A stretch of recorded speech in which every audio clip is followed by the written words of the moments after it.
ಅನ್ನದಾತನ ಕೂಗಿಗೆ ಧನಿಯಾದ ವೇದಿಕೆ, ಪ್ರಗತಿಪರ ರೈತರೊಂದಿಗಿನ ಸಂದರ್ಶನ, ಸಾವಯವ ಕೃಷಿಗೆ ಉತ್ತೇಜನ,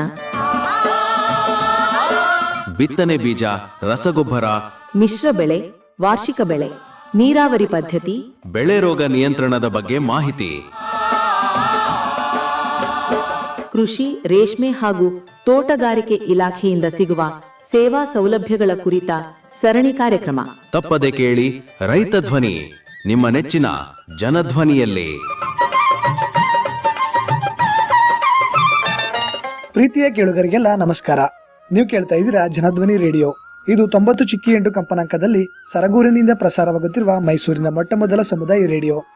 ನಾನು ನಿಮ್ಮ ರೇಡಿಯೋ ಗೆಳೆಯ ಶ್ರೀಕಾಂತ್ ಸರಗೂರು. ಎಂದಿನಂತೆ ತಮ್ಮೆಲ್ಲರಿಗೂ ರೈತ ಧ್ವನಿ ಕಾರ್ಯಕ್ರಮಕ್ಕೆ ಆತ್ಮೀಯವಾದ ಸ್ವಾಗತವನ್ನ ಕೋರುತ್ತಿದ್ದೇನೆ. ಪ್ರಿಯ ಕೇಳುಗರೆ, ಇಂದಿನ ರೈತ ಧ್ವನಿ ಕಾರ್ಯಕ್ರಮದಲ್ಲಿ ನಮ್ಮ ಜೊತೆ ಇದ್ದಾರೆ ಎಚ್.ಡಿ.ಕೋಟೆ ತಾಲೂಕಿನ ಗೋಳೂರು ಆಡಿಯ ಹಿರಿಯ ಆದಿವಾಸಿ ಕೃಷಿಕರಾದಂಥ ಶ್ರೀಯುತ ತೋಲಯ್ಯರವರು. ಇವರು ಹಲವಾರು ವರ್ಷಗಳಿಂದ ಈ ಕೃಷಿ ಚಟುವಟಿಕೆಗಳಲ್ಲಿ ತೊಡಗಿಸ್ಕೊಳ್ತಾ ವಿವಿಧ ರೀತಿಯ ಬೆಳೆಗಳನ್ನ ಬೆಳೀತಾ ಇದ್ದಾರೆ. ಇವರು ಆರಂಭದಿಂದಲೂ ಕೂಡ ವಿವಿಧ ರೀತಿಯ ತರಕಾರಿ ಬೆಳೆಗಳು, ಹಾಗೇನೆ ಕುಮ್ರಿ ಬೇಸಾಯ, ಜೊತೆಗೆ ಪ್ರಮುಖವಾಗಿ ಇತ್ತೀಚಿನ ದಿನಗಳಲ್ಲಿ ವಾಣಿಜ್ಯ ಬೆಳೆಗಳಾದಂತಹ ಕಾಫಿ ಮತ್ತೆ ಮೆಣಸು, ಈ ಬೆಳೆಗಳನ್ನು ಕೂಡ ಬೆಳೀತಾ ಬರ್ತಾ ಇದ್ದಾರೆ. ಜೊತೆಗೆ ಸಂಸ್ಥೆ ಕಡೆಯಿಂದ ಕೆಲವೊಂದು ಸೇವಾ ಸೌಲಭ್ಯಗಳನ್ನ ಪಡ್ಕೊಳ್ಳೋದ್ರ ಜೊತೆಗೆ ಬಿತ್ತನೆ ಬೀಜಗಳಾಗಿರ್ಬೋದು, ಇತರೆ ಸೇವಾ ಸೌಲಭ್ಯಗಳನ್ನ ಪಡ್ಕೊಂಡು ಸಂಸ್ಥೆಯ ಸಹಕಾರದೊಂದಿಗೆ ಸಹ ಕೃಷಿಯನ್ನ ಮಾಡ್ತಾ ಒಂದು ಕೃಷಿ ಜೀವನವನ್ನು ನಡೆಸ್ತಾ ಇದ್ದಾರೆ. ಬನ್ನಿ ಇವ್ರನ್ನ ಕಾರ್ಯಕ್ರಮಕ್ಕೆ ಸ್ವಾಗತಿಸಿ ಅಂದಿನ ಕಾಲದ ಕೃಷಿ ಪದ್ಧತಿ ಮತ್ತೆ ಪ್ರಸ್ತುತ ಕೃಷಿ ಪದ್ಧತಿ ಆಗಿರ್ಬೋದು, ಸಂಸ್ಥೆ ಕಡೆಯಿಂದ ಸಿಗ್ತಿರುವಂತಹ ಸೇವಾ ಸೌಲಭ್ಯಗಳಾಗಿರ್ಬೋದು, ಜೊತೆಗೆ ಈ ಡಿ.ಬಿ. ಕುಪ್ಪೆ ಪ್ರದೇಶದಲ್ಲಿ ಈ ಕೃಷಿ ಚಟುವಟಿಕೆಗಳನ್ನ ಮಾಡ್ತಾ ಇರುವಂಥದ್ದು ಎಷ್ಟು ಸವಾಲಿನ ಕೆಲಸ ಆಗಿದೆ ಅನ್ನೋದು ಕುರಿತು ತಮ್ಮ ಅನುಭವನ ನಮ್ಮ ಜೊತೆ ಹಂಚಿಕೊಂಡಿದ್ದಾರೆ. ಬನ್ನಿ ಅವ್ರನ್ನ ಕಾರ್ಯಕ್ರಮಕ್ಕೆ ಸ್ವಾಗತಿಸೋಣ. ತೋಲಯ್ಯ ಅವರ ಕಾರ್ಯಕ್ರಮಕ್ಕೆ ಸ್ವಾಗತ. ನಮಸ್ಕಾರ. ನಮಸ್ಕಾರ.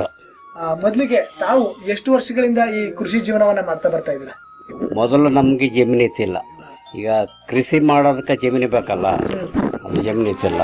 ಅದು ನಾವು ಒಂದು ಸಂಘಟನೆ ಬಲದಿಂದ ನಾವೆಲ್ಲರೂ ಸೇರಿ ಒಂದು ಬುಡಕಟ್ಟು ಕೃಷಿಕರ ಸಂಘ ಅಂದ್ಕೊಂಡು ಎಚ್.ಡಿ. ಕೋಟೆಯಲ್ಲಿ ಆಫೀಸ್ ಇತ್ತು, ಅಲ್ಲಿ ಮಾಡಿದ್ವಿ. ಅವ್ರ ಹತ್ರ ಹಿಂಗೆ ಮೀಟಿಂಗ್ಗೆ ಹೋದಾಗೆಲ್ಲ ಹೇಳಿದ್ರು ನಮಗೆ ಜಮೀನು ಬೇಕಂತ ಕೇಳಿ ಸರ್ಕಾರಕ್ಕೆ ಮನವಿ ಪತ್ರ ಎಲ್ಲ ಸಲ್ಲಿಸಿದ್ರು. ಅವ್ರು ಕೊಡೋಕೆ ರೆಡಿ ಇಲ್ಲ. ಆಮೇಲೆ ನಾವು ನಮ್ಮನ್ನ ತಗೊಂಡೋಗಿ ಏನಾರು ಸಾಯಿಸ್ಬಿಡೋಕ್ಕಾದ್ರೆ ಸಾಯಿಸಲಿ ಅಂದ್ಬಿಟ್ಟು ನಾವೇನು ಮಾಡಿದೆ ಅಂತಂದ್ರೆ ಇಲ್ಲಿ ಬಂದು ಹೊಸ ಜಮೀನಿಗೆ ಒಂದು ಕಡಿಯೋಕೆ ಶುರು ಮಾಡ್ತಿದ್ವು. ಇದು ಕಡಿಯೋಕೆ ಶುರುವಾದ್ದು ಯಾವಾಗ ಅಂತ ಹೇಳಿದ್ರೆ 1995ರಲ್ಲಿ ಇಲ್ಲಿಗೆ ನಾವು ಈ ಹೊಸ ಜಮೀನು ಹಿಡಿದ್ದು. ಈ ಜಮೀನು ಹಿಡಿದ ಮೇಲೆ ನಾವು ಕುಮ್ರಿ ಬೇಸಾಯ ಮಾಡೋಕೆ ಹಿಡ್ದದ್ದು. ಅದು ಅಲ್ಲಿಂದ ಈ 1995ರಿಂದ ಈಗ 2026ವರೆಗೂ ಈಗಲೂ ಮಾಡ್ತಲೇ ಹೋಯ್ತು. 31 ವರ್ಷ ತಿಂದುವೆ. ಕೃಷಿ ಅಂತವೇ ನಿಲ್ಲಿಸಿಲ್ಲ. ಈಸಿ ದಿನಗಳಲ್ಲಿ ಏನಾಯ್ತದೆ ಅಂತೇಳಿ ಈ ಪ್ರಾಣಿಗಳ ಅವಳಿಂದ ಈ ಕುಮರಿ ಬೇಸಾಯ ಮಾಡೋಕ್ಕಾಗದೇ ನಿಲ್ಲಿಸ್ಬಿಟ್ಟೋದನ್ನ. ಅದ್ರ ಬದಲಿಗೆ ಈಗೇನು ಮಾಡ್ತೀವಿ ಅಂತ ಹೇಳಿದ್ರೆ ತರಕಾರಿ ಗೆಣಸು, ಅದ್ರ ಜೊತೆಗೆ ವಾಣಿಜ್ಯ ಬೆಳೆ ಇವನ್ನ ಮಾಡ್ತಾ ಹೋಗ್ತೀವಿ. ಅಂದ್ರೆ 31 ವರ್ಷದಿಂದ ತಾವು ಕೃಷಿನ ಆರಂಭ ಮಾಡಿದಂಥವ್ರು. ಆಗ ತಾವು ಪ್ರಮುಖವಾಗಿ ಮನೆ ಸುತ್ತನೇ ಒಂದು ಕುಮ್ರಿ ಬೇಸಾಯ ಅಂತ ಮಾಡ್ಕೊಳ್ತಾ ಇದ್ರಿ. ಏನೇನ್ ಬೆಳಿತಾ ಇದ್ರಿ ಕುಮ್ರಿ ಬೇಸಾಯದಲ್ಲಿ? ಆ ಬೇಸಾಯ ಪದ್ಧತಿ ಹೇಗಿರ್ತಿತ್ತು? ಅದು ಆಗ ಬೆಳಿತಿದ್ದೆ ಅಂತ ಹೇಳಿದ್ರೆ ಕುಂಬಳ ಹಾಕ್ತಿದ್ದು, ಬೂದಿಕಾಯಿ ಆಗ್ತಿದ್ದು, ಸೊರೆಕಾಯಿ ಆಗ್ತಾ ಇದ್ದು. ಅದು ನಮ್ಮ ಸ್ವಂತ ಮನೆಗೆ. ಈಗ ಬೆಳೆಯೋದು ಏನಂತ ಹೇಳಿದ್ರೆ ಮಾರಾಟಕ್ಕೆ. ಇವು ಎಲ್ಲರೂ ತಿನ್ನಕ್ಕಾಗಲ್ಲ. ಇದನ್ನ ದಿನಸಿ ಆದ್ರೆ ಮಡಿಕೊಳ್ಬೋದು, ಇವು ಮಾಡಬೇಕಾಗಲ್ಲ. ಇದನ್ನ ಮಾಡ್ಕೊಂಡು ಏನಾಯ್ತು ಹೇಳಿದ್ರೆ ಸಣ್ಣ ಪುಟ್ಟ ಖರ್ಚಿಗೆ ದಿವಸ ಇಲ್ಲದೆ ಹೋದ್ರೆ ಅಲ್ದವ್ರದ್ದು ಬಟ್ಟೆ ತೆಗಿಬೇಕಾದ್ರೆ ಇನ್ನೇ ಅದಕ್ಕೆ 10 ರೂಪಾಯಿ ಉಳಿಸ್ಕೊಂಡು ಅದನ್ನು ಮಾಡ್ತಾ ಹೋಗ್ತೀವಿ. ಈ ಮಾಡೋದಕ್ಕೆ ತಕ್ಕಾಗಿರೋ ರೈಟ್ ನಮಗೆ ಸಿಕ್ಕಲ್ಲ. ನಾವು ಬೆಳೆಯೋದು ಇನ್ನೊಬ್ರು ಬಂದು ಅವರು ಹೇಳೋ ಬೆಲೆಗೆ ನಾವು ಇದನ್ನು ಕಿತ್ತು ಕೊಡ್ಬೇಕು. ಇಷ್ಟೇ ಕೊಡ್ಬೇಕನ್ನೋದು ಡಿಮ್ಯಾಂಡ್ ಮಾಡೋಕ್ಕಾಗಲ್ಲ. ಡಿಮ್ಯಾಂಡ್ ಮಾಡಿದ್ರೆ ಅವ್ರು ತಗೊಳ್ಳಲ್ಲ ಅಂದ್ಬಿಟ್ಟು ನಾವು ಹಂಗೆ ಮಾಡೋಕ್ಕಾಗಲ್ಲ, ಅದು ಕೊಡಲೇಬೇಕಲ್ಲ.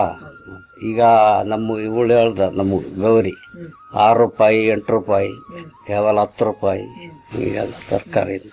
ಅದರಿಂದ ಒಂದು ಸಣ್ಣ ಪುಟ್ಟ ಖರ್ಚು ಮೇಂಟೈನ್ ಆಯ್ತಾ ಹೋಗೋದಲ್ದೇನೆ ಅದರಿಂದ ಉಳಿಸ್ಕೊಳ್ಳೋಕೇನು ಆಗಲ್ಲ.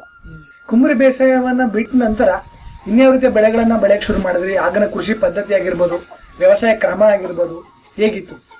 ನಾನು ಹೇಳಿದ್ನಲ್ಲ, ಆಗ ಮಾಡೋದಕ್ಕೂ ಈಗ ಮಾಡೋದಕ್ಕೂ ವ್ಯತ್ಯಾಸ ಇದೆ. ಈಗ ಬೆಳೆಗಳು ಆಗ ರಾಗಿ, ಭತ್ತ, ಈ ನವಣೆ, ಸಾಮೆ ಇವೆಲ್ಲ ಬೆಳೆತಿದ್ರಲ್ಲ, ಆಗ ಸ್ವಂತ ಖರ್ಚಿಗೆ ಅದು ಮಾಡ್ತಾ ಇದ್ದು. ಆಗ ಮಾರಾಟದ ಪದ್ಧತಿನೇ ಇಲ್ಲ, ಎಲ್ಲ ಜೀವನಕ್ಕೋಸ್ಕರವಾಗಿ ಮಡಿಕೋತಿದ್ದು. ಅದ್ರ ಜೊತೆಗೆ ಕೂಲಿ ಮಾಡಿಕೊಂಡು ಎಲ್ಲ ಮಾಡ್ತಿದ್ವಿ. ಈಗ ಆ ಥರ ಏನೂ ಇಲ್ಲಲ್ಲ, ಕುಮರಿ ಬೇಸಾಯನೇ ನಿಲ್ಸ್ಬಿಟ್ಟು ಈಗ ಮಾಡೋಕ್ಕಲೇ ಆಗಲ್ಲ. ಪ್ರಾಣಿಗಳನ್ನ ತಡೆಗಟ್ಟಿದ್ರೆ ಈಗಲೂ ಮಾಡ್ಬೋದು. ಅದೇ ಈಗ ತರಕಾರಿಗಳು ಬೆಳ್ಕೊಂಡು ಅದು ಕೆಲವರು ಬೆಳಿತಾರೆ, ಕೆಲವರು ಬೆಳೆಯಲ್ಲ. ಇದಕ್ಕೆ ಹೆದರ್ಕೊಂಡು ಕಾವಲು ಕಾಯ್ಬೇಕಲ್ಲ. ಕೆಲವ್ರು ಮಾಡ್ತಾರೆ, ಕೆಲವ್ರು ಮಾಡಲ್ಲ. ಮಾಡಿ ಅಂತ ಹೇಳ್ತಾರೆ, ನಾವು ಮಾಡ್ತೀವಿ ಅಂತ ಹೇಳ್ತಾರೆ, ಆಮೇಲೆ ಮಾಡಲ್ಲ. ನೀವು ಬರಾಗ ನೋಡಿರ್ಬೇಕು, ಇಲ್ಲಿ ಮಧ್ಯೆ ಒಬ್ಬೊಬ್ಬರು ನೋಡಿ ಮುಟ್ಕೊಂಡು ಹಂಗೆ ಕೂತಾರಲ್ಲ, ಈ ಥರ. ತಾವು ಪ್ರಸ್ತುತವಾಗಿ ಸ್ವಂತವಾಗಿ ಎಷ್ಟು ಎಕರೆ ಭೂ ಪ್ರದೇಶವನ್ನ ಹೊಂದಿದ್ದೀರಾ? ಇರುವಂತ ಭೂ ಪ್ರದೇಶದಲ್ಲಿ ಯಾವ್ಯಾವ ರೀತಿಯ ಬೆಳೆಗಳನ್ನ ಪ್ರಸ್ತುತವಾಗಿ ಬೆಳೀತಾ ಇದ್ದೀರಾ? ನಾನು ಹೇಳಿದ್ನಲ್ಲ, ಜಾಸ್ತಿ ಇಲ್ಲ. ಅದು 1 ಎಕರೆ ಭೂಮಿ ಅದೇ, ಅದರಲ್ಲಿ ಅರ್ಧ ಎಕರೆಯಲ್ಲಿ ಇದು ಬೆಳೆದೀವಿ, ಯಾವ್ದ ಸೊಟ್ಟು ಹಾಕಿವಿ. ಇನ್ನು ಅರ್ಧದಲ್ಲಿ ನಾನು ಹೇಳಿದೆ ವಾಣಿಜ್ಯ ಬೆಳೆ, ಅದ್ರ ಜೊತೆಗೆ ಮನೆ ಇವೆಲ್ಲ ಕಟ್ಕೊಂಡು ಅದು ಬಾಕಿ ಇರೋದ್ರಲ್ಲಿ ಈ ಬೆಳೆನ ಬೆಳೀತಾ ಹೋಯ್ತು. ಜಮೀನಲ್ಲೇ ಮನೆ ಕಟ್ಕೊಂಡು ಅಲ್ಲಿ ತರಕಾರಿ ಬೆಳೆಗಳನ್ನು ಬೆಳ್ಕೊಂಡು ಇನ್ನೊಂದು ಸ್ವಲ್ಪ ಭಾಗದಲ್ಲಿ ವಾಣಿಜ್ಯ ಅಷ್ಟೇ ಮಾಡ್ತಾವೆ. ಈಗ ಜಮೀನೆಲ್ಲ ತಾನೇ ನಾವು ಮಾಡ್ಬೇಕಾಗಿರೋದು. ಇನ್ನು ಬೇರೆ ನೀರಾವರಿ ವ್ಯವಸ್ಥೆ ಏನ್ ಮಾಡ್ಕೊಂಡಿದ್ದೀರಾ? ಇಲ್ಲ, ಅವೆಲ್ಲ ಇಲ್ಲ. ಮಳೆನೇ ನಮ್ಗೆ, ಮಳೆ ಆಶ್ರಯನೇ. ಮಳೆ ನಾನು ಹೇಳಿದ್ನಲ್ಲ, ಮಳೆ ಉಯ್ದ್ರೆ ಮಾಡ್ತೀವಿ, ಅಲ್ದವ್ರೆ ಹಂಗೆ ಬಿಟ್ಟು ಹೋಗ್ತೀವಿ. ಈ ತರಕಾರಿ ಬೆಳೆಗಳಿಗಾಗಿರ್ಬೋದು, ವಾಣಿಜ್ಯ ಬೆಳೆಗಳಿಗಾಗಲ್ಲ, ನೀರಿನ ಅವಶ್ಯಕತೆ ತುಂಬಾ ಇರ್ತದೆ. ಏನ್ ಮಾಡವು, ತುಂಬಾ ಅವಶ್ಯಕತೆ ಅದೇ. ನೀವು ಹೇಳಿದ್ರಲ್ಲ, ಪ್ರತಿ ಈಗ ಮಾಡಿದ್ರು ಮಾಡದೇ ಇದ್ರು ನೀರಿನ ಅವಶ್ಯಕತೆ ಬೇಕಲ್ಲ. ನಮ್ಗೆ ಅಡಿಗೆ ಮಾಡೋಕ್ಕಾಗಲಿ, ಕುಡಿಯೋದಕ್ಕಾಗಲಿ, ಮೈ ತೊಳೆಯೋದಕ್ಕಾಗಲಿ ನೀರು ಬೇಕಲೇಬೇಕು. ಅಂದ್ರೆ ಏನ್ ಮಾಡವ್, ಇರೋಷ್ಟಕ್ಕೆ ಮಾಡ್ಕೊಂಡು ಹೋಗವ ಅಂದ್ಬಿಟ್ಟು ಸುಮ್ಮನೆ ಯಾರ ಜೊತೆ ಕಿರ್ಸಾಡ ಹೇಳಿ. ಅಕಸ್ಮಾತ್ ಮಳೆ ಏನಾದ್ರು ಸರಿಯಾದ ಸಮಯಕ್ಕೆ ಬರ್ಲಿಲ್ಲ ಅಂದ್ರೆ ಹಾಕಿದಂತ ಬಿತ್ತನೆ ಬೀಜ ಆಗಿರ್ಬೋದು, ಬೆಳೆ ಎಲ್ಲ ಲಾಸ್ ಆಯ್ತದೆ. ಆಗ ಲಾಸ್ ಆದ್ರೆ ಪುನಃ ಈ ಬಿತ್ತನೆ ಬೀಜ ಕೊಟ್ಟವ್ರಿಗೆ ಹೇಳ್ತೀವಿ, ಈ ತರ ನೀವು ಕೊಟ್ರ ಅದನ್ನ ಲಾಸ್ ಆಗುತ್ತೆ, ಮಳೆ ಇಲ್ದೇನೆ ಅಂತ ಹೇಳ್ತೀವಿ. ಅವ್ರು ಹೇಳ್ತಾರೆ ಅದರಲ್ಲಿ ಇನ್ನೂ ಒಂದ್ಸತಿ ನೋಡೋವಂತ ಮುಂದಿನ ಸತಿ ಕೊಡ್ತವ್ರೆ. ಈ ತರ ಈ ಕೃಷಿ ಬಿಟ್ರೆ ಇನ್ನು ಮಿಕ್ಕಿದ ಸಮಯದಲ್ಲಿ ಜೀವನ ನಿರ್ವಹಣೆ ಹೇಗಿರುತ್ತೆ? ಕೂಲಿಗೆ ಈಗ ನಾನು ಕೂಲಿಗೆ ಹೋಗಲ್ಲ. ನಾನು ಹೇಳಿದ್ನಲ್ಲ 74 ಏಜ್ ಏನ್ ಆಗದೆ, ನಾನು ಕೂಲಿಗೆ ಹೋಗಲ್ಲ. ಕೂಲಿ ಎಲ್ಲ ನಿಲ್ಸ್ಬಿಟ್ಟು ಹುಡುಗರು ಹೋಗ್ತಾರ ಕೂಲಿಗೆ ಅಷ್ಟೇ. ನಾನು ಮನೇಲಿ ಒಂದು ಹಸ ಅದೆ, ಅದರ ಮೇಯಿಸ್ಕೊಂಡು ಮನೇಲಿ ಕೂಲಿಗೆ ನನ್ನ ಕರೆಯೋದು ಇಲ್ಲಲ್ಲ, ಮಾಡಕ್ಕಾಗಲ್ಲ ಹೋದ್ರು. ಈಗ ಪ್ರಮುಖವಾಗಿ ತಾವು ತರಕಾರಿ ಬೆಳೆ ಮತ್ತೆ ವಾಣಿಜ್ಯ ಬೆಳೆಗಳಲ್ಲಿ ಕಾಫಿ ಮತ್ತೆ ಮೆಣಸನ್ನ ಹಾಕಿದ್ದೀರ.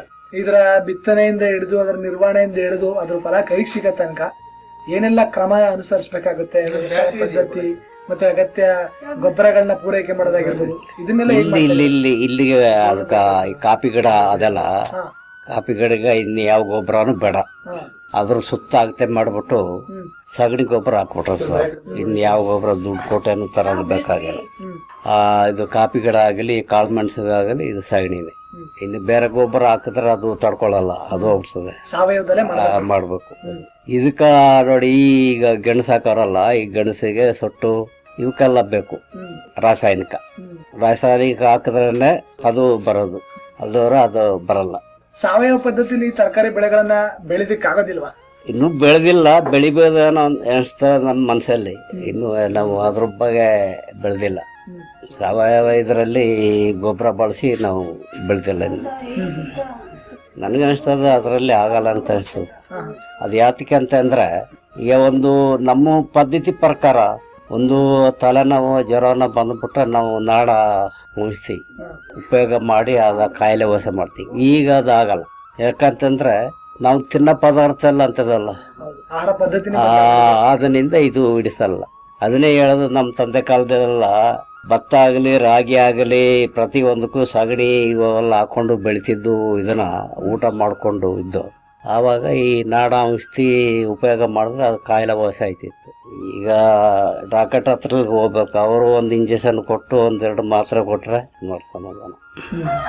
ಈ ಥರದ ಪದ್ಧತಿ ಈಗ ಆಗೋಲ್ಲ. ಯಾಕಂತ ಹೇಳಿದ್ರೆ ಟಮಾಟೆ ಒಂದು ಗಿಡ ತಂದು ಹಾಕ್ಬೇಕಾದ್ರೆ ಅದ್ರ ಬೀಜಕ್ಕಲ್ಲೇ ಔಷಧಿ, ಅದು ಒಟ್ಲು ಇದು ಒಂದಷ್ಟು ಮೊಳೆ ಕರೆದ್ರೆ ಆಗಲ್ಲೇ ಔಷಧಿ ಹೊಡಿಬೇಕು. ಈ ಥರ ಬೇರೆ ಔಷಧಿ ಕೊಟ್ಟುಕೊಂಡು ಅದನ್ನು ನಾವು ತಿಂದರೆ ನಮ್ಗೆ ಯಾವ ಇದು ಆರೋಗ್ಯವಾಗಿರ್ತೀವಿ ನಾವು ಈ ತರ. ಈಗ ಯಾವುದೇ ಬೆಳೆಗಳನ್ನು ಕೂಡ ಸಡನ್ ಆಗಿ ಸಾವಯವಕ್ಕೆ ಬದಲಾಯಿಸಬೇಕು ಅಂದ್ರೆ ಬಹಳ ಕಷ್ಟ. ಕಷ್ಟ ಹಂತ ಹಂತವಾಗಿ ಮಾಡ್ಕೊಂಡು ಹೋಗಿ ರಾಸಾಯನಿಕ ಸಾವಯವಕ್ಕೆ ಬದಲಾವಣೆ ಮಾಡಿ ಅದೇ ಮಾಡ್ಬೋದು. ಅದ ನಾವು ಶುರು ಮಾಡ್ಬೇಕು, ಅದನ್ನ ಹಾಕಿ ನೋಡ್ಬೇಕು. ನೋಡಿ ಅದು ಒಳ್ಳೇದಾದ್ರೆ ಅದನ್ನೇ ಮಾಡ್ತಾ ಹೋಗ್ಬೋದು. ಅದು ಒಳ್ಳೇದಾಗದ್ರೆ ಇದೇ ಹಾಕ್ಬೇಕು. ಈಗ ಅದು ಪ್ರಾರಂಭ ಮಾಡಿಲ್ಲ, ಸಾವಯವ ಇದರಲ್ಲಿ ಪ್ರಾರಂಭ ಮಾಡಿಲ್ಲ ಇನ್ನು. ಅಂದ್ರೆ ಕಾಫಿ, ಮೆಣಸು ಈ ವಾಣಿಜ್ಯ ಬೆಳೆಗಳಿಗೇನು ರಾಸಾಯನಿಕ ಬಳಸೋ ಅವಶ್ಯಕತೆ ಇಲ್ಲ. ಅದಕ್ಕೆ ಬೇಕಾಗಿಲ್ಲ. ಅದು ಹಾಕಿದ್ರೂ ಆಗಲ್ಲ, ತಡ್ಕೊಳ್ಳಲ್ಲ, ಅದು ಬೆಂದೋಯ್ತದಲ್ಲ. ಈ ಭಾಗದಲ್ಲಿ ಮಣ್ಣಿನ ಫಲವತ್ತತೆ ಆಗಿರ್ಬೋದು, ಮಣ್ಣಿನ ಒಂದು ಗುಣಮಟ್ಟ ಇಲ್ಲಿ ಪರವಾಗಿಲ್ಲ, ಒಳ್ಳೆ ಫಲವಂತ ಇಲ್ಲಿ ಒಳ್ಳೆ ಗೊಬ್ಬರನೂ ಇದೆ. ಯಾಕಂತಾರೆ ಕಾಡು ಪ್ರದೇಶ ಅಲ್ಲ. ಈಗ ಮಳೆ ಉಯ್ದು ನೀರು ಕೊಚ್ಕೊ ಬಂದ್ರೆ ಅದರಲ್ಲಿ ಅದೇ ಗೊಬ್ಬರ. ನಾವು ಗೊಬ್ಬರ ತಂದು ಹಾಕೋದೇ ಬೇಡ, ಸಗಣಿ ಗೊಬ್ಬರ. ಮಣ್ಣು ತಾನೇ ನೋಡಿ ಯಾವ ಥರ ಅದಂತ. ಆ ಮಣ್ಣು ನೋಡಿದ್ರೆ ಗೊತ್ತಾಯ್ತದೆ ಗೊಬ್ಬರದ್ದು ಇದಾಗ. ಯಾವ್ದು ಹಾಕಿ ನೋಡಿ ಆಗಲ್ಲ ಅಂತಲ್ಲ, ಒಳ್ಳೆ ಬೆಳೆ ಬೆಳೀಬೋದು ಈ ಮಣ್ಣಿಗೆ. ವ್ಯವಸಾಯಕ್ಕೆಲ್ಲ ಉಪಕರಣಗಳನ್ನೇ ಬಳಸ್ತಾ ಇದ್ರ ಅಥವಾ ಆಗಿನ ತರಾನೇ ನೇಗ್ಲು ಎತ್ತು ಬಳಸ್ತಾ ಇದ್ರ? ಇಲ್ಲ, ಆಗಲು ನಾವು ಗುದಿಲಿ ತಕೊಂಡೆ ಆಗಿತ್ತಿದ್ದು. ನಾನು ಹೇಳಿದ್ನಲ್ಲ, ಕುಮರಿ ಬೇಸಾಯಕ ಗುದಿಲಿನೇ. ಗುದಿಲಿ ತಕೊಳ್ಳೋದು, ಕೆತ್ತೋದು, ರಾಗಿ ಬೀತೋದು, ಪ್ರತಿಯೊಂದುವೆ. ಈಗ ಗಣಸು ಇವೆಲ್ಲ ನಡ್ಸಿದವಲ್ಲ, ಈಗ ಕಾಫಿ, ಮೆಣಸು ಇವಕ್ಕೆಲ್ಲ ಬರೀ ಗುದಿಲೇನೆ. ಎತ್ತು ಕಟ್ಕೊಂಡು ಇಲ್ಲಿ ಯಾರೂ ಮಾಡಿಲ್ಲ. ಈಗ ಟ್ರಾಕ್ಟರಲ್ಲಿ ಉಳಿಸ್ಕೊತೀವಿ. ಆಗಲ್ಲ, ಅಗ್ಯಕ್ಕಾಗಲ್ಲ, ಗುದಿಲಿ ತಕೊಂಡು ಕೆತ್ತಕ್ಕಾಗಲ್ಲ. ಟ್ರಾಕ್ಟರ್ ಉಳಿಸ್ಕೊತೀವಿ, ಆಮೇಲೆ ಗುದಿಲಿ ಕೆಲಸ ಮಾಡ್ತೀವಿ. ಈ ಕೃಷಿ ಚಟುವಟಿಕೆಗಳಿಗೆಲ್ಲ ತಮ್ಮ ಕುಟುಂಬದವರೆಲ್ಲ ಎಲ್ಲರೂ ಸೇರಿ ಮಾಡ್ತೀವಿ. ಅದರ ನಾವು ಒಂದು ಮನೇಲಿ ಒಂದು 2-3 ಜನ ಇದ್ರೆ ಎಲ್ಲರೂ ಸೇರ್ಕೊಂಡು ಮಾಡ್ತೀವಿ. ಎಲ್ರಿಗೂ ಅದಾದ್ರೆ ಎಲ್ಲರೂ ತಿಂತೀವಲ್ಲ, ಇನ್ನೊಂದು ಒಬ್ಬ ಮಾಡಿ ಅವ್ರಿಗೆ ಇದಾಗೋದಕ್ಕೆ. ಈಗ ಪ್ರಮುಖವಾಗಿ ತಾವು ಮಳೆಯಾಶ್ರಿತವಾಗಿಯೇ ಕೃಷಿ ಮಾಡ್ತಾರ. ಹೌದು.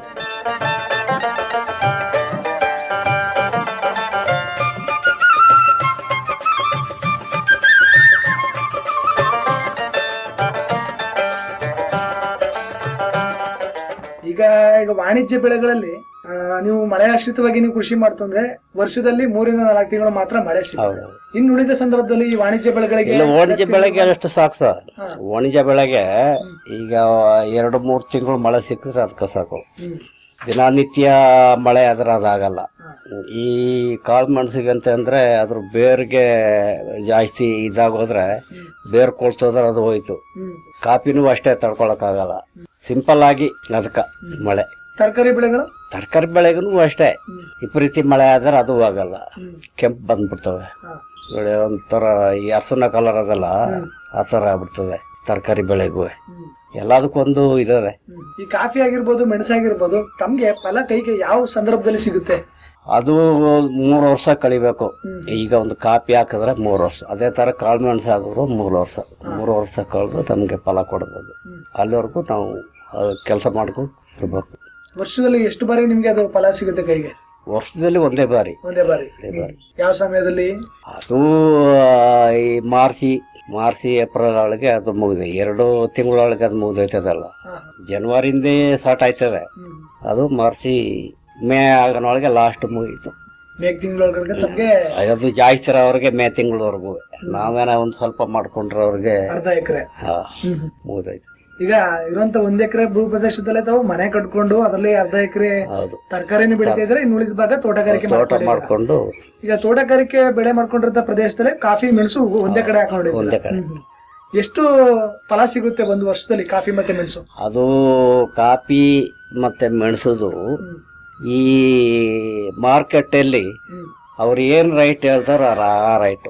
ಕೆಜಿ ಏನೋ ಒಂದು 30 kg, 40 kg, 50 kg ಹಿಂಗೆಲ್ಲ ಸಿಗ್ತದೆ. ಅದಕ್ಕೆ ಅವರು ಏನ್ ಬೆಲೆ ಹೇಳ್ತಾರೋ ಆ ಬೆಲೆ. ಇಲ್ಲ ಈಗ ಕಳಿಸತೆ ನೋಡಿ 46 ರೂಪಾಯಿ ಏನಾಯ್ತು 1 kg ಕಾಪಿಗೆ. ಆಗ 46 ರೂಪಾಯಿ ಕಾಪಿಗಾದ್ರೆ 30 kg ಕಾಪಿಗೆ ಎಷ್ಟಾಯ್ತು ಬೆಲೆ ಸಿಗ್ತದೆ. ಅದು ನೀವು ಹಾಕಿರುವಂತ ಕಾಫಿ ಆಗಿರ್ಬೋದು, ಮೆಣಸು, ಅದು ಯಾವ ತಳಿ ಇದು ಪ್ರಮುಖವಾಗಿ? ಬೇರೆ ಕಡೆ ಎಲ್ಲ ಕೆಲವೊಂದು ಭಾಗಗಳಲ್ಲಿ ತುಂಬಾ ಹೆಚ್ಚಿನ ರೀತಿ ಬೆಲೆ ಸಿಗುತ್ತೆ ಕಾಫಿ ಮೆಣಸಿಗೆ. ಹಂಗಲ್ಲ ಸರ್, ಈಗ ತಳಿಗಿಳಿ ಬಗ್ಗೆ ನಮ್ಗೆ ಗೊತ್ತಿಲ್ಲ. ಈ ಕೇರಳಕ್ಕೆಲ್ಲ ಹೋಯ್ತೀವಲ್ಲ, ಹೋಗೋ ಟೈಮ್ಗೆ ಆ ತೋಟದೆಲ್ಲ ಹುಟ್ಟಿರ್ತವೆ ಕಾಫಿ ಹಣ್ಣಾಗಿ ಉದುರಿರ್ತಾವಲ್ಲ ಅವು ಕಿತ್ಕೊಬರೋದು. ಈ ಕಿತ್ಕೊಬರೋದು ಮಳೆ ಟೈಮಲ್ಲಿ ನಟ್ಕೊಳ್ಳೋದು. ಆ ಥರ ನಾವು ಗಿಡ ಮಾಡ್ಕೊಂಡಿರೋದು. ಆಮೇಲೆ ಅದ್ರ ಜೊತೆಗೆ ಸಂಸ್ಥೆ ಕಡೆಯಿಂದ ಕೊಟ್ಟಿದ್ರು ಈ ಕಾಫಿ ಕಾಳು ಮೆಣಸಿನ ಗಿಡ ಇವೆಲ್ಲ ಕೊಟ್ಟಿದ್ರು. ಕೊಟ್ಟಿದ್ರು ಆ ಕಾಫಿ ಗಿಡ ಕೊಟ್ಟಿದ್ರು, ಮೆಣಸಿನ ಗಿಡ ಎಲ್ಲ ಕೊಟ್ಟಿದ್ರು. ಅದು ಈಸ್ಬಿಟ್ರು ನಾವು ಇಲ್ಲ ಅಂತ ಹೇಳಲ್ಲ, ಕೊಟ್ಟಿದ್ರು. ಈ 2 ವರ್ಷದ ಮುಂಚೆ ನೋಡಿ ಮಳೆ ಪ್ರಭಾವ ಆಗಿ 2 ದಿನ 3 ದಿನ ಬುಡಿದೇನೆ ಹೋಯ್ತಲ್ಲ, ಆ ಮಳೆನೆಲ್ಲ ಮೆಣಸೆಲ್ಲ ಹೋಗ್ಬಿಡ್ತಲ್ಲ ಕೊಟ್ಟಿದ್ರು. ಕಾಫಿ ಅಷ್ಟು ಹೋಗಿಲ್ಲ. ಈ ಮೆಣಸು ಮಾತ್ರ ತಡ್ಕೊಳಕ, ಅದಕ್ಕೆ ಮೆಣಸಿಗೆ ಜಾಸ್ತಿ ಮಳೆ ಆಗಲ್ಲ ಅಂತ ಹೇಳ. 2-3 ತಿಂಗಳು ಮಳೆ ಎಲ್ಲ ತಡ್ಕೊತದೆ. ಇದು 5-6 ತಿಂಗಳು ಮಳೆ ಒಂದೇ ಸಮ ಹೊಡೆಯೋಕ್ಕಾದ್ರೆ ಮನೆಯೇ ಕುಸ್ತು ಬಿದ್ದೋಯ್ತದೆ. ಇನ್ನು ಕಾಫಿ ಮೆಣಸೆಲ್ಲ ತಡ್ಕೊತದೆ. ಇನ್ನೇನೆಲ್ಲ ಸೇವಾ ಸೌಲಭ್ಯಗಳನ್ನ ಸಂಸ್ಥೆ ಕಡೆಯಿಂದ ಇದುವರೆಗೂ ಪಡ್ಕೊಳ್ತಾ ಬರ್ತಾ ಇದ್ದೀರಾ ಅಂದಿನ ಕಾಲದಿಂದ? ಇಲ್ಲಿಗೆ ಬಂದ ಮೇಲೆ ಪಡೆಯಕ ಶುರುವಾಗಿತ್ತು. ಅದಕ್ಕಿಂತ ಮುಂಚೆ ಈ ತರದ ವ್ಯವಸ್ಥೆಗಳಿಲ್ಲ. ಇದು ನಾನು ಹೇಳಿಲ್ವಾ, 95ರಿಂದ ಇಲ್ಲಿಗೆ 2000ದಿಂದ ಈ ಕಡೆಯಿಂದ ಶುರುವಾಗಿದೆ. ನಾವು 95ರಲ್ಲಿ ಇಲ್ಲಿಗೆ ಬಂದದ್ದು ಹೊಸ ಜಮೀನು ಹಿಡಿಯೋದಕ್ಕೆ. 2000 ಆದ್ಮೇಲೆ ಅಲ್ಲಿಗಂಟು ಬರೀ ಇದು ಕುಂಬರಿ ಬೇಸಾಯನೇ ಮಾಡ್ತೀವಿ. ಆವಾಗ ಇದು ಈ ಸ್ವಸಹಾಯ ಸಂಘಕ್ಕೆ ಯಾವಾಗ ಪ್ರಾರಂಭ ಮಾಡಿದ್ರು ಅಲ್ಲಿಂದ ಎತ್ತಾಗಿ ಇವರು ಸಂಸ್ಥೆ ಕಡೆಯಿಂದ ಬಿತ್ತನೆ ಬೀಜ ಕೊಡೋಕ ಶುರುವಾಗಿದೆ. ಅದಕ್ಕಿಂತ ಮುಂಚೆ ನಾನು ಹೇಳಿದ್ರೆ ನಮ್ಮದಾದ ಒಂದು ಪದ್ಧತಿಯನ್ನು ನಾವು ಬೆಳೆಸ್ತಾ ಕುಂಬಳ ನಡೋದು, ಸೋರೆಕಾಯಿ ನಡೋದು, ರಾಗಿ ಜೊತೆಗೆ ಎಲ್ಲ ಮನೆ ಬಳಕೆಗೆ ಅದರಲ್ಲಿ ಯಾರು ಬಂದ್ರೆ ಅವ್ರು ಕೇಳಿದ್ರೆ ಅವ್ರಿಗೂ ಕೊಡ್ತಿದ್ದ. ತರಕಾರಿ ಬೆಳೆಗಳದೆಲ್ಲ ಬಿತ್ತನೆ ಪಡ್ಕೊತಾ ಇದ್ರ? ಈಗ ಪಡ್ಕೋತೀವಿ. ಈಗ ಅದನ್ನ ನಡ್ತೀವಿ, ಅದನ್ನ ಕಿತ್ತು ಮಾರ್ತೀವಿ. ಈಗ ಪ್ರಮುಖವಾಗಿ ಬೆಳೆದಂತ ತರಕಾರಿ ಬೆಳೆಗಳಾಗಿರ್ಬೋದು, ಕಾಫಿ, ಮೆಣಸು, ಇದನ್ನೆಲ್ಲ ಎಲ್ಲಿ ಮಾರುಕಟ್ಟೆ ವ್ಯವಸ್ಥೆ ಮಾಡ್ಕೊಂಡು? ಎಲ್ಲ ಕೇರಳ. ಈಗ ಸೊಟ್ಟು ಬೆಳೀತಾರೆ. ಈಗ ನೋಡಿ ಗೆಣಸೆಲ್ಲ ನಟರಲ್ಲ, ಇವೆಲ್ಲ ಕೇರಳದವ್ರ ತಗೊಂಡೋಗ್ತೀನಿ. ಅದು ಅಂದ್ರೆ ತಮಗೆ ಸ್ಥಳೀಯವಾಗಿ ಸ್ವಲ್ಪ ಕೇರಳ ಸಮೀಪ ಇರೋದ್ರಿಂದ ಎಲ್ಲ ಚಟುವಟಿಕೆಗಳು ಕೂಡ ತಾವು ಕೇರಳದೊಂದಿಗೆ. ನಾವು ಸಣ್ಣದರಿಂದ ಈಗ ಕೇರಳ ನಮ್ಗೆ ಬಾರ್ಡಲ್ಲ. ಇದು ಈ ಕಬಿನಿ ಹೊಳೆಯಿಂದ ಆ ಕಡೆ ಕೇರಳ, ಈ ಕಡೆ ಕರ್ನಾಟಕ. ಬೆಳಿಗ್ಗೆ ಎದ್ದು ಕೇರಳಕ್ಕೆ ಕೆಲ್ಸಕ್ಕೆ ಹೋಗ್ತಿದ್ವಲ್ಲ, ಅದರಿಂದ ಅವ್ರ ಭಾಷೆನ ಸ್ವಲ್ಪ ಮಾತಾಡೋದು ನಾವು. ಅಲ್ದವ್ರ ನಮ್ಗೆ ಎಲ್ಲಿ ಗೊತ್ತಿತ್ತು. ಮುಂದಿನ ದಿನಗಳಲ್ಲಿ ಸಂಸ್ಥೆ ಕಡೆಯಿಂದ ಸಿಗುವಂತ ತರಬೇತಿಗಳಾಗಿರ್ಬೋದು, ಪ್ರಮುಖವಾಗಿ ಹಸು ಸಾಕಾಣಿಕೆ, ಕೋಳಿ ಸಾಕಾಣಿಕೆ, ಮತ್ತೆ ಜೊತೆಗೆ ಎರೆಹುಳ ಗೊಬ್ಬರ ತಯಾರಿಕೆ ಘಟಕ, ಇದೆಲ್ಲ ತರಬೇತಿಗಳು ತಮ್ಮಂತ ಆದಿವಾಸಿಗಳಿಗೆ ಸಿಗ್ತಾ ಇದೆ, ಇತರ ಸಮುದಾಯದವರಿಗೂ ಸಿಗ್ತಾ ಇದೆ. ತಮ್ಮ ಸಂಘದ ಮುಖಾಂತರ ಆಗಿರ್ಬೋದು ಅಥವಾ ತಾವು ಸ್ವತಃ ವೈಯಕ್ತಿಕವಾಗಿರ್ಬೋದು, ಇದರ ಏನಾದ್ರು ಸೌಲಭ್ಯಗಳನ್ನ ಅಥವಾ ತರಬೇತಿಗಳನ್ನ ಪಡ್ಕೊಂಡು ಮುಂದಿನ ಒಂದು ಕೃಷಿ ಚಟುವಟಿಕೆಗಳನ್ನ ಅಭಿವೃದ್ಧಿ ಮಾಡಬೇಕು ಅಂತ ಅನ್ಕೊಂಡಿದ್ರ ಅಥವಾ ಕೇಳಿದ್ರ? ಕೇಳಿಲ್ಲ, ಕೇಳಬೇಕು. ವರ್ಷನೂ ಅದು ಮಾಮೂಲಿ ಅಲ್ಲ. ಒಂದು ವರ್ಷಕ್ಕೆ ಒಂದ್ಸತಿ ಒಂದು ಬೆಳೆ ಮಾಡಲೇಬೇಕಲ್ಲ, ಅದೆಲ್ಲ ಮಾಡ್ತೀವಿ. ಈಗ ಈ ಸತಿ ಎಲ್ಲ ಕೊಟ್ಟರೆ ಅದರೆಲ್ಲ ಹಾಕಿವಿ. ಇನ್ನು ಮುಂದಿನ ದಿನಗಳಲ್ಲೇ ಹೋಗಿ ಅವ್ರನ್ನ ಕೇಳ್ತೀವಿ. ಅದಕ್ಕೋಸ್ಕರ ಈ ಥರ ಅದು ಕೃಷಿ ಮಾಡೋಕೆ ಆಗದೇ ಇರೋಕ್ಕಾಗಲ್ಲ. ಅಂದರೆ ಏನಂತಂದರೆ ಒಂದು ವರ್ಷದಲ್ಲಿ ಒಂದೇ ಬೆಳೆ, 2 ಬೆಳೆ ಮಾಡೋಕ್ಕಾಗಲ್ಲ. ಯಾಕಂತ ಹೇಳಿದ್ರೆ ನೀರಿಲ್ಲ. ನೀರಿದ್ರೆ 2 ಬೆಳೆ ಮಾಡ್ಬೋದು. ಈ ತರಕಾರಿ ಎಲ್ಲ 2 ಬೆಳೆ ಬೆಳಿಬೋದು ನೀರಿದ್ರೆ. ಈ ಕೃಷಿ ಮೇಳ ಮತ್ತೆ ಕೃಷಿ ತರಬೇತಿಗಳೆಲ್ಲ ಭಾಗವಹಿಸ್ತಾ ಇದ್ದೀರಾ? ಇಲ್ಲ, ನಾನು ಹೋಗಿಲ್ಲ ಸರ್. ತಮ್ಮ ಕುಟುಂಬದಲ್ಲಿ ಅವರೆಲ್ಲ ಮುಡಿಗೆಲ್ಲ ಹೋಯ್ತಿದ್ದ. ಯಾವ್ಯಾವ ತರಬೇತಿಗಳನ್ನ ಪಡ್ಕೊಂಡಿದ್ದಾರೆ ಸಂಘದ ಮುಖಾಂತರ? ಎಲ್ಲ ಕೃಷಿ ಬಗ್ಗೆ ಆಗಲಿ, ಇನ್ನು ಜಮೀನು ಪಡೆಯೋದ್ರ ಬಗ್ಗೆ ಆಗಲಿ, ಮನೆ ಪಡೆಯೋದಕ್ಕಾಗಲಿ ಎಲ್ಲ ತರಬೇತಿ ಅವೆಲ್ಲ. ಈಗ ಮಳೆಶ್ರಿತವಾಗಿ ಕೃಷಿ ಮಾಡ್ತಿರೋದ್ರಿಂದ ಮಳೆ ಸಂದರ್ಭದಲ್ಲಿ ಮಾತ್ರ ತಮಗೆ ವರ್ಷದ ಒಂದು ಬೆಳೆ ಸಿಗುತ್ತೆ. ಇನ್ನು ಮಿಕ್ಕಿದ ಸಂದರ್ಭದಲ್ಲೆಲ್ಲ ಕೂಲಿ ಮುಖಾಂತರ ಜೀವನ ನಿರ್ವಹಣೆ. ಅದೇ ನಾನು ಹೇಳಿಲ್ವಾ, ಒಂದು ವರ್ಷದಲ್ಲಿ ಒಂದು ಬೆಳೆ ತೆಗಿತೀವಿ, ಬಾಕಿ ದಿನಗಳೆಲ್ಲ ಕೂಲಿಗೆ. ಪುನಃ ಆ ಟೈಮ್ ಬಂದಾಗ ಬೆಳೆ ಮಾಡಕ್ ಶುರು ಮಾಡ್ತೇವೆ. ಈ ತರ ಎಂತವೇ ನಾವು ಹೊಲಸಿ ಹೋಗಿ ಮಾಡಲ್ಲ. ಬೆಳಿಗ್ಗೆ ಹೋಯ್ತೀವಿ, ಸಾಯಂಕಾಲ ಬರ್ತೀವಿ ನಮ್ದು. ಈಗ ತಾವಿರೋಂಥದ್ದು ಕರ್ನಾಟಕ ಗಡಿ ಭಾಗ, ಶ್ರೀಕೂಟ ತಾಲೂಕು ಮತ್ತೆ ಕೇರಳ ಭಾಗ ತಾವಿರೋದಿರ. ಈಗ ತಮ್ಮ ಇಲ್ಲಿ ಒಂದು ವೃತ್ತಿ ಜೀವನ ಅಂದ್ರೆ ಒಂದು ಕೂಲಿ ಮಾಡ್ಬೇಕು, ಇಲ್ಲ ಇರೋಂತ ಕಡಿಮೆ ಭೂಪ್ರದೇಶದಲ್ಲಿ ವರ್ಷಕ್ಕೊಂದು ಬೆಳೆ ಪಡ್ಕೊಂಡು ಕೃಷಿ ಮಾಡ್ಕೊಂಡು ಜೀವನ ನಡೆಸಬೇಕು. ಪ್ರಸ್ತುತವಾಗಿ ಕೂಡ ತಾವು ಇಲ್ಲಿ ಕೃಷಿ ಮಾಡ್ಕೊಂಡು ಜೀವನ ನಡೆಸಕ್ಕಾಗಿರ್ಬೋದು, ಒಂದು ಜೀವನ ನಿರ್ವಹಣೆಗಾಗಿರ್ಬೋದು, ಏನೆಲ್ಲ ಸವಾಲುಗಳು ಎದುರಾಗ್ತಾ ಇದೆ ಪ್ರತಿನಿತ್ಯ? ಅದು ಹಲವಾರು ಸವಾಲವೆ. ಅದು ಪ್ರಾಣಿಗಳಿಂದ ಒಂದು ಸವಾಲದೆ, ಅದೇ ಸರ್ಕಾರದಿಂದ ಒಂದು ಸವಾಲದೆ. ಈಗ ಬೇಲಿ ಕೆಟ್ಟಕ್ಕೆ ಹೋದ್ರೆ ಅದು ಕಟ್ಟಬೇಡಿ ಅಂತ ಹೇಳ್ತಾರೆ. ಜಮೀನು ಟ್ರಾಕ್ಟ್ರಲ್ಲಿ ಏನಾರ ಉಳಿಸಕ್ಕೆ ಹೋದ್ರೆ ಉಳಿಸ್ಬೇಡಿ ಅಂತ ಹೇಳ್ತಾರೆ. ಏನಾರ ಮನೆಗೆ ನಮ್ಮದು ಹೋದ್ರೆ ಅದು ಮಾಡೋಕ್ಕಾದ್ರೆ ಅದು ಕಟ್ಟಬೇಡಿ ಅಂತಾರೆ. ಇವೆಲ್ಲ ಸವಾಲು ತಾನೆಲ್ವ, ಅವನ್ನೆಲ್ಲ ಎದುರಿಸ್ಕೊಂಡು ಇಲ್ಲಿವರೆಗೂ ಬಂದೀವಿ. ಹಾಗಿದ್ರೆ ಮುಂದಿನ ದಿನಗಳಲ್ಲಿ ತಮ್ಮ ಒಂದು ಇರುವಂತ ಜಮೀನನ್ನ ದುರಸ್ತಿ ಮಾಡಿ ಸಾಗುವಳಿ ಮಾಡ್ಕೊಂಡು ಅಲ್ಲಿ ಏನಾದ್ರು ನೀರಾವರಿ ವ್ಯವಸ್ಥೆ ಮಾಡ್ಕೊಂಡು ಇರುವಂತ ಕಡಿಮೆ ಪ್ರದೇಶದಲ್ಲೇ ಒಂದು ಉತ್ತಮವಾದಂತಹ ಕೃಷಿ ಚಟುವಟಿಕೆಗಳನ್ನು ನಿರಂತರವಾಗಿ ಮಾಡೋ ನಿಟ್ಟಿನಲ್ಲಿ ಸರ್ಕಾರಕ್ಕಾಗಿರ್ಬೋದು ಅಥವಾ ತಮ್ಮ ಒಂದು ಬುಡಕಟ್ಟು ಸಂಘದ ಮುಖಾಂತರ ಏನಾದ್ರು ಚಟುವಟಿಕೆಗಳನ್ನ ನಂಬ್ಕೋಬೇಕು ಅಂತ ಅನ್ಕೊಂಡಿದ್ದೀರಾ? ಅದು ಎಂದ್ಕೊಂಡಿವಿ. ಅದಕ್ಕೆ ಹಲವಾರು ಬೇಡಿಕೆಗಳನ್ನೆಲ್ಲ ಸಲ್ಲಿಸಿವಲ್ಲ, ಅದೇನಾದ್ರು ಆದರೆ ಇಲ್ಲೇ ಮಾಡಿಕೊಂಡು ಮುಂದಿನ ದಿನಗಳು ಮಾಡ್ತಾ ಹೋಗೋದು. ಪ್ರಮುಖವಾಗಿ ಇನ್ನೇನೆಲ್ಲ ನಿಮ್ಗೆ ಹಕ್ಕುಪತ್ರಗಳು ಸಿಗ್ಬೇಕಾಗಿದೆ ಇಲ್ಲಿನ ಒಂದು ವಾಸಕ್ಕೆ? ಇಲ್ಲಿ ಅಂತ ಅಂದ್ರೆ ಈಗ ಟೋಟಲಿ ಹೇಳ್ಬೇಕಾದ್ರೆ ಈಗ HD ಕೋಟೆಗೆ ಸೇರಿದ್ದು ಇದೊಂದು ತಾಲೂಕು. ಆ ತಾಲೂಕಲ್ಲಿ ಎಷ್ಟು ಬಾಗಿಲಿಂದ ಹಿಡಿದು ನಮ್ಮ ಈ ಭಾಗಕ್ಕೆಲ್ಲ ಕೆಲವ್ರಿಗೆ ಅದೇ ಸ್ವಂತ ಜಮೀನು ಮಾಡ್ಕೊಂಡ್ರೆ ಅವ್ರಿಗೆ, ನಮಗೆ ಇನ್ನು ಹಕ್ಕುಪತ್ರ ವ್ಯವಸ್ಥೆನೇ ಆಗಿಲ್ಲ. ಬರೋರೆಲ್ಲ ಕೊಡ್ತೀವಿ ಅಂತ ಹೇಳ್ತವ್ರೆ. ಅದೇ ನೀ ಯಾವಾಗ ಕೊಡ್ತವ್ರೆ ಏನನ್ನೋದೇ ನಮ್ಗೆ. ಹಕ್ಕುಪತ್ರ ಒಂದು ಸಿಕ್ಬಿಟ್ರೆ ನೀರಾವರಿ ವ್ಯವಸ್ಥೆ ಮಾಡ್ಕೊಳಕ್ ಅನುಕೂಲ ಆಗುತ್ತೆ. ಪ್ರತಿಯೊಂದು ಮಾಡ್ಕೊಳಕ ಇದು ಇರ್ತದೆ. ನೀರಾವರಿ ವ್ಯವಸ್ಥೆ ಅಂತ ಆಗ್ಬಿಟ್ರೆ ವರ್ಷದ 365 ಕೂಡ ಜಮೀನೆಲ್ಲ ಕೃಷಿ ಮಾಡ್ಕೊಂಡು ಒಂದು ವರ್ಷದಲ್ಲಿ 2 ಕೃಷಿ ಮಾಡ್ಕೊಂಡು ಜೀವನ ಮಾಡ್ಕೊಂಡು ಹೋಗ್ಬೋದು. ಸಂಸ್ಥೆ ಮುಖಾಂತರ ಇನ್ನೇನೇನು ಸೌಲಭ್ಯಗಳನ್ನ ಅಥವಾ ತರಬೇತಿಯನ್ನ ಪಡ್ಕೊಳ್ಳೋ ನಿಟ್ಟಿನಲ್ಲಿ ಇದ್ದೀರಾ ಮುಂದಿನ ದಿನಗಳಲ್ಲಿ? ಮುಂದಿನ ದಿನಗಳಲ್ಲಿ ಇದೆ, ನನಗೆ ಹೇಳಿದ್ನಲ್ಲ, ಇವಾಗ ಏನು ನಾವು ಮಾಡ್ತೀವಿ ಆ ಚಟುವಟಿಕೆಗೆ ಬೇಕಾಗಿ ಅವ್ರನ್ನ ಕೇಳ್ಕೊಂಡು ಮಾಡ್ಬೇಕು.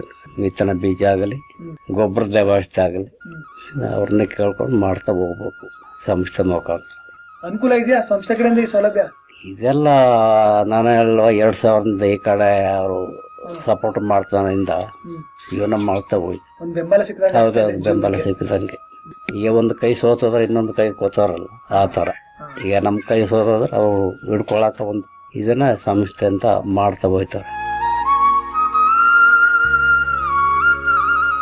ಬಹಳ ಸಂತೋಷ ತೋಲಯ್ಯ ಅವರ, ಇಷ್ಟೊತ್ತು ನಮ್ಮ ರೈತ ಧ್ವನಿ ಕಾರ್ಯಕ್ರಮದಲ್ಲಿ ತಾವು ಭಾಗವಹಿಸಿ ತಾವೊಬ್ಬ ಹಿರಿಯ ಆದಿವಾಸಿ ಕೃಷಿಕರಾಗಿ ಕಳೆದ 30-31 ವರ್ಷಗಳಿಂದ ತಾವು ಗೋಳೂರಾಡಿನಲ್ಲಿ ಇದ್ಕೊಂಡು ಆಗಿನ ಕಾಲದಲ್ಲಿ ತಾವು ಯಾವ ರೀತಿ ಕುಂಬರಿ ಬೇಸಾಯದ ಮುಖಾಂತರ ಕೃಷಿ ಚಟುವಟಿಕೆಯನ್ನು ಶುರು ಮಾಡಿ ಪ್ರಸ್ತುತವಾಗಿ ವಿವಿಧ ರೀತಿಯ ತರಕಾರಿ ಬೆಳೆಗಳು ಹಾಗೂ ವಾಣಿಜ್ಯ ಬೆಳೆಗಳನ್ನ ಬೆಳ್ಕೊಳ್ತಾ ಸಂಸ್ಥೆ ಕಡೆಯಿಂದ ಸಿಗ್ತಕ್ಕಂಥ ಸೇವಾ ಸೌಲಭ್ಯಗಳನ್ನ ಪಡ್ಕೊಂಡು ಇರುವಂತ ಈ ಅರಣ್ಯ ಪ್ರದೇಶದಲ್ಲಿ ಸವಾಲುಗಳನ್ನ ಎದುರಿಸಿಕೊಂಡು ಒಂದು ಕೃಷಿ ಚಟುವಟಿಕೆಗಳನ್ನ ಮಾಡ್ತಾ ಬರ್ತಾರ ತಮ್ಮ ಅನುಭವವನ್ನ ಇಂದಿನ ನಮ್ಮ ಕಾರ್ಯಕ್ರಮದಲ್ಲಿ ತಾವು ಭಾಗವಹಿಸಿ ನಮ್ಮ ಜೊತೆ ಹಂಚ್ಕೊಂಡಿದ್ದಕ್ಕೆ, ತಾವೊಬ್ಬ ಹಿರಿಯರಾಗಿ ತಮ್ಮ ಒಂದು ಅನುಭವದ ಒಂದು ಮಾತುಗಳನ್ನ ನಮ್ಮ ಕೇಳುಗರೊಂದಿಗೆ ಹಂಚ್ಕೊಂಡಿದ್ದಕ್ಕೆ ತಮಗೆ ತುಂಬ ಹೃದಯದ ಧನ್ಯವಾದಗಳನ್ನ ತಿಳಿಸಿದ್ರಿ. ನಮಸ್ಕಾರ. ಪ್ರಿಯ ಕೇಳುಗರೆ, ಇದುವರೆಗೂ ನೀವು ಕೇಳ್ತಾ ಇದ್ರಿ ನಮ್ಮ ರೈತ ಧ್ವನಿ ಕಾರ್ಯಕ್ರಮದಲ್ಲಿ HD ಕೋಟೆ ತಾಲೂಕಿನ ಗೋಳೂರು ಅಡಿಯ ಹಿರಿಯ ಆದಿವಾಸಿ ಕೃಷಿಕರಾದಂಥ ಶ್ರೀಯುತ ತೋಲಯ್ಯರವರ ಜೊತೆಗಿನ ಸಂದರ್ಶನ ಕಾರ್ಯಕ್ರಮ ಇದಾಗಿತ್ತು ಇವತ್ತಿನ ನಮ್ಮ ರೈತ ಧ್ವನಿ ಕಾರ್ಯಕ್ರಮ. ಮತ್ತೆ ಮತ್ತೊಂದು ರೈತ ಧ್ವನಿ ಕಾರ್ಯಕ್ರಮದಲ್ಲಿ ಮತ್ತೊಬ್ಬ ಕೃಷಿಕರ ಅನುಭವದೊಂದಿಗೆ ತಮ್ಮನ್ನ ಮತ್ತೆ ಭೇಟಿಯಾಗ್ತೀನಿ. ಅಲ್ಲಿವರೆಗೂ ಕೇಳ್ತಾ ಇರಿ ಜನಧ್ವನಿ. ಇದು ನಿಮ್ಮ ನೆಚ್ಚಿನ ಹಾಗೂ ಮೈಸೂರಿನ ಮೊಟ್ಟಮೊದಲ ಸಮುದಾಯ ರೇಡಿಯೋ ಕೇಂದ್ರ 90.8 ಕಂಪನಾಂಕದಲ್ಲಿ ಸರಗೂರಿನಿಂದ ಪ್ರಸಾರವಾಗುತ್ತಿದೆ. ನಮಸ್ಕಾರ.